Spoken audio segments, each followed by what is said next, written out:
DXDC Radyoman Report.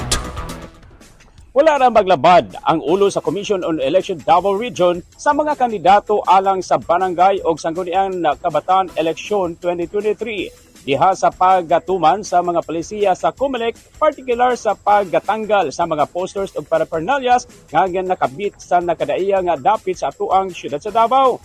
Sa interview sa DXDC RMN Davao News Team, kang COMELEC 11 Assistant Regional Director Attorney Gay Enumerables nga mituman ra ang mga kandidato sa mando sa ilang buhatan nga way magpaskin og poster o paraphernalia sa bisan asang dapit sa ilang barangay. Suma ni Enumerables nga atol sa pagluso sa ilang COC sa miaging semana, gipasidan-an na sila daan sa COMELEC offices kining mga kandidato labot sa sayo nga pagbutang og materyales sa kampanya sama sa poster og busa.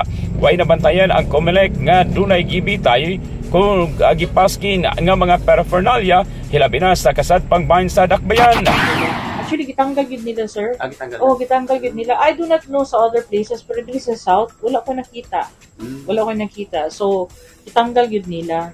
And very aggressive ang COMELEC karon ba as to kanang anong lagi daw itong mga kanang premature campaigning. Okay. Nag-premature campaign.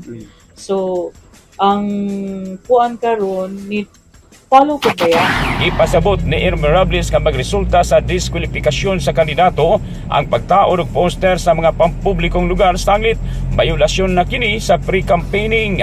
Bisan pa man og way mga paraphernalia sa makita sa mga pampublikong lugar, nag-anam gihapon ang COMELEC 11 sa paglusad og Operation Baklas nga ikasa sa dili mahibaluan nga mga adlaw. Gikan sa COMELEC 11, kasama mo sa balita og serbisyo publiko, Radyoman Joel Garay, Tatak RMN. Tatak RMN.